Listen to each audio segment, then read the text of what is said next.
DK Shivakumar ಮತ್ತು HDK ನಡುವಣ ಮಾತಿನ ಚಕಮಕಿಗಳು ನಿಲ್ಲೋ ಲಕ್ಷಣಗಳು ಕಾಣಿಸ್ತಾ ಇಲ್ಲ. ನನ್ನ ಆಸ್ತಿ ಬಗ್ಗೆ ಚರ್ಚೆಗೆ ಚಾಮುಂಡಿ ಬೆಟ್ಟಕ್ಕೆ ಬರ್ತೀರಾ, ಅಜ್ಜಯ್ಯನ ಸನ್ನಿಧಾನಕ್ಕೆ ಬರ್ತೀರಾ ಅಂತ ಸವಾಲ್ ಹಾಕಿದ್ದಾರೆ ಎಚ್ಡಿ ಕುಮಾರಸ್ವಾಮಿ.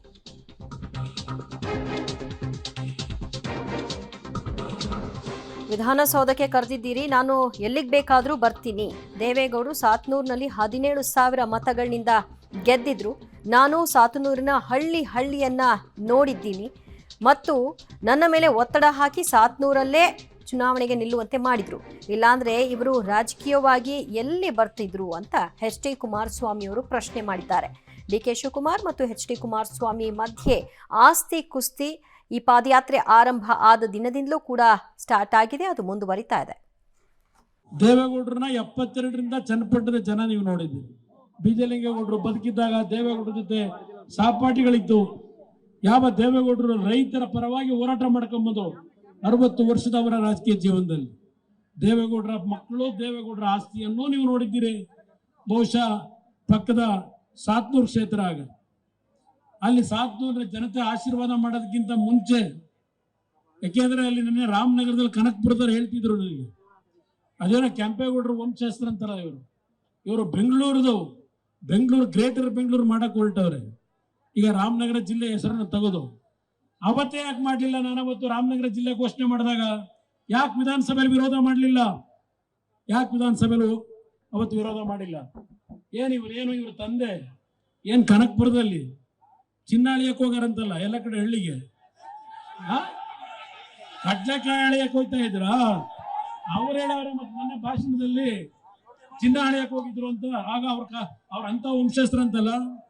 ಬಹುಶಃ ನಮ್ಮ ವಿಜಯನಗರದ ಕೃಷ್ಣದೇವರಾಯರು ಇಲ್ಲೇ ಬಂದು ಚಿನ್ನ ಕೊಂಡ್ಕೊಂಡು ಹೋಗ್ತಿದ್ರು ಅಂತ ಕಾಣಿಸ್ತದೆ ಕನಕಪುರದಲ್ಲಿ. ಬಹುಶಃ ಮಾತನಾಡೋದಕ್ಕೂ ಒಂದು ಇತಿಮಿತಿ ಇರಬೇಕು. ಕನಕಪುರದ ಜನ ಹೇಳ್ತಾರೆ, ಒಂದ್ ನಿಮಿಷ ಅಣ್ಣ, ಕನಕಪುರದ ಜನ ಹೇಳ್ತಾರೆ.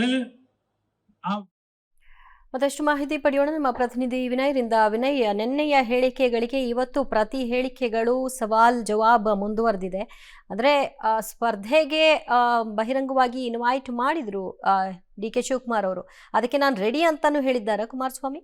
ದಿವ್ಯಾ, ಅಂದ್ರೆ ಈ ಒಂದು ವಿಚಾರದಲ್ಲಿ ಕುಮಾರಸ್ವಾಮಿ ಹಾಗೂ ಎಚ್ಡಿಕೆ ನಡುವೆ ಸಾಕಷ್ಟು ಜಟಾಪಟಿ ಕೂಡ ನಡೀತಾ ಇರುವಂತದ್ದು. ಅಂದ್ರೆ ಮೊದಲಿಗೆ ಆಸ್ತಿ ವಿಚಾರವನ್ನ ತೆಗೆದುಕೊಂಡು ಇಬ್ರು ಕೂಡ ಪರಸ್ಪರ ವಾಕ್ಸಮನವನ್ನ ನಡೆಸ್ಕೊಳ್ತಾ ಇದ್ದಾರೆ. ಯಾಕೆಂದ್ರೆ ನನ್ನ ಆಸ್ತಿ ಬಗ್ಗೆ, ನನ್ನ ತಮ್ಮನ ಆಸ್ತಿ ಬಗ್ಗೆ ಚರ್ಚೆ ಮಾಡುವಂತ ಡಿ ಕೆ ಶಿ ಅವರೇ, ಬನ್ನಿ ಇಬ್ಬರು ಕೂಡ ಆಣೆ ಪ್ರಮಾಣಗಳನ್ನ ಮಾಡೋಣ, ಎಲ್ಲಿ ಬೇಕಾದರೂ ಬಂದು ಪ್ರಮಾಣವನ್ನ ಮಾಡಲಿಕ್ಕೆ ನಾನ್ ರೆಡಿ ಅನ್ನೋ ಮಾತನ್ನು ಕೂಡ ಕುಮಾರಸ್ವಾಮಿ ಅವರು ಹೇಳಿರುವಂತದ್ದು. ಚಾಮುಂಡಿ ಬೆಟ್ಟಕ್ಕಾದ್ರೂ ಸರಿ ಅಥವಾ ನೀವು ನಂಬುವಂತ ಅಧ್ಯಯನ ಸ್ಥಳಕ್ಕಾದ್ರೂ ಸರಿ ನಾನು ಬರ್ತೇನೆ, ಅಥವಾ ಸದನದಲ್ಲಾದ್ರೂ ಸರಿ ಚರ್ಚೆ ಮಾಡೋಣ ಬನ್ನಿ ಅನ್ನೋ ಒಂದು ಸವಾಲನ್ನ ಹಾಕಿರುವಂತದ್ದು. ಜೊತೆಗೆ ಈಗಲೂ ಕೂಡ ನಾನು ಸ್ಪರ್ಧೆಗೆ ರೆಡಿ ಬನ್ನಿ ಅನ್ನೋ ಒಂದು ಡಿ ಕೆ ಶಿವಕುಮಾರ್ ಆಹ್ವಾನ ವಿಚಾರಕ್ಕೂ ಕೂಡ ಕುಮಾರಸ್ವಾಮಿ ಅವರು ಟಾಂಗ್ ಅನ್ನು ನೀಡಿರುವಂತದ್ದು. ಯಾಕೆಂದ್ರೆ ನಿಮ್ಮ ರಾಜಕೀಯ ನೆಲೆ ಯಾವ ರೀತಿಯಾಗಿ ನೀವು ಕಂಡುಕೊಂಡ್ರಿ, ಅದಕ್ಕೆ ನಮ್ಮ ಹಾಗೂ ದೇವೇಗೌಡರ ಕೊಡುಗೆ ಏನು ಎನ್ನುವುದನ್ನು ಕೂಡ ಡಿ ಕೆ ಶಿವಕುಮಾರ್ ಅವರಿಗೆ ನೆನಪಿಸಿಕೊಟ್ಟಿರುವಂತದ್ದು.